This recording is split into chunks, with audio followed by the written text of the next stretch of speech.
6 a.m. here on your Wednesday, and a good Wednesday morning to you, Kentuckiana. I'm Grace McKenna. And I'm Jim Stratman, and it looks like we finally have a dry day in store. Thankfully. But it's not going to last for very long. Let's go ahead and bring in meteorologist Matt Breland, who is bringing us down with some storms coming early this weekend. That's right, yeah. Friday night really looking like the day that we're expecting some stormy weather. As we head into today, though, really the main weather condition that we're going to see is going to be a steady amount of humidity, but some sunshine is in the forecast as we head into the middle of our afternoon time. So far on satellite and radar this morning, you'll notice our skies are off to a cloudy start, and we've got those temperatures that are going to still range into the upper 70s just as we head farther on into our day. And then eventually, I believe we're going to have those lower 80s begin to pop up as well. Normally, we are in the upper 70s for this time of the year, but we're expecting highs to range into those lower 80s just as we trend further on into our day. So it is going to be a warm and muggy afternoon across Kentuckiana.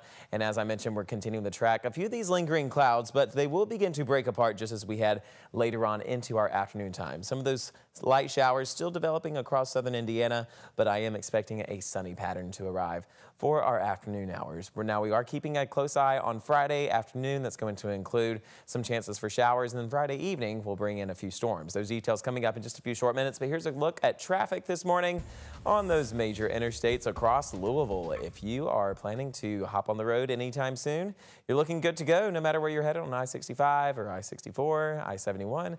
All the traffic speeds looking good to go. If anything changes, we'll let you know. Great.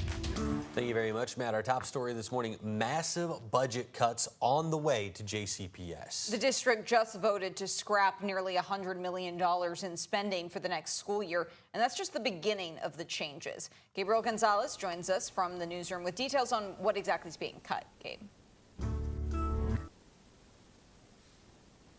Hey, good morning, Jim and Grace. Like you said, that $100 million that will be cut, that is going to be cut, is going to be looking at for next year, next school year. That additional $50 million will be for the year after that.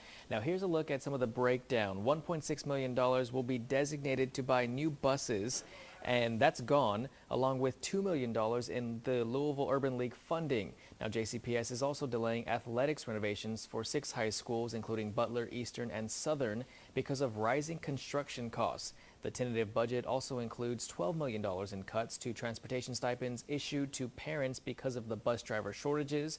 But Superintendent Marty Polio said whether those will actually be cut has not yet been determined.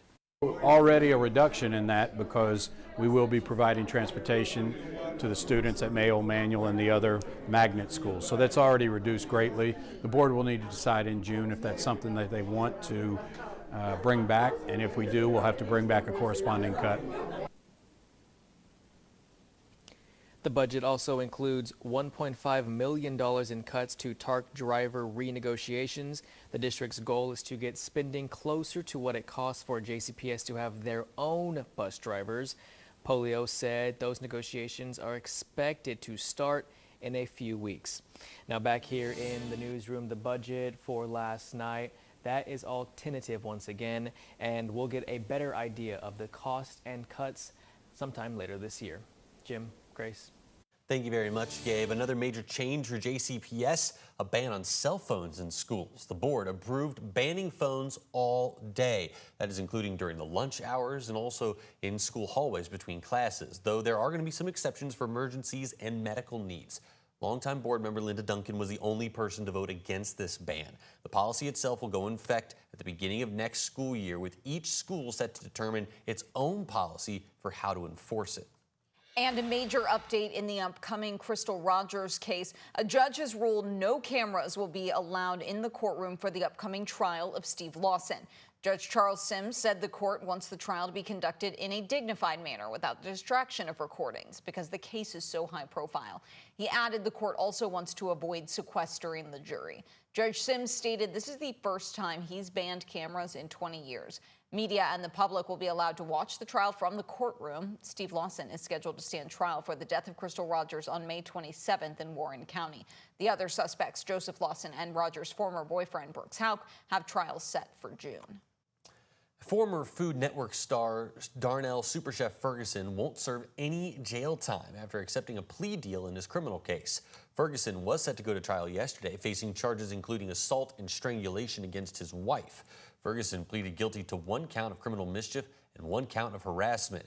Judge Susan Gibson also issued him a $250 fine and conditional discharge, which means he can't get in any trouble for the next 2 years, or he could face a year in prison. Ferguson's wife has previously claimed that the St. Matthews Police Department twisted her words after the initial incident. The chef maintains that this was the case. This was deeper than me and her. This turned out to be them trying their best to get me and trying to paint a story, trying to put things together, have her do things like they were putting pieces together to make sure that they had a case against me once they found out it was me. Now, in response, St. Matthews Police Chief Barry Wilkinson said, in part, quote, "We did not embellish or manufacture any aspect of the investigation. All charges and findings were based solely on the facts and evidence presented to us." Mayor Craig Greenberg is proposing new funding to staff the MetroSafe call center with medical professionals. Speaking in his weekly briefing yesterday, the mayor said the staff members would determine the level of care needed when people call 911, from self-care to an emergency room visit. Emergency officials say that way more issues could be resolved over the phone, freeing up ambulances. It includes finding ways to take pressure off of ambulances, off of VMS, off of emergency rooms around our county, because sometimes those services are just not needed for a particular type run. The funding is part of Mayor Greenberg's proposed $1.2 billion budget. If approved, officials would need to decide who the best fit for answering calls is, whether that be a nurse, paramedic, or doctor. And we're getting a look at construction on the new home for Metro Police. The LMPD headquarters is moving into the old AT&T building on Chestnut Street. Mayor Greenberg says this new unified HQ came at the suggestion of the Department of Justice. The department itself hopes the offices are going to be finished by this summer.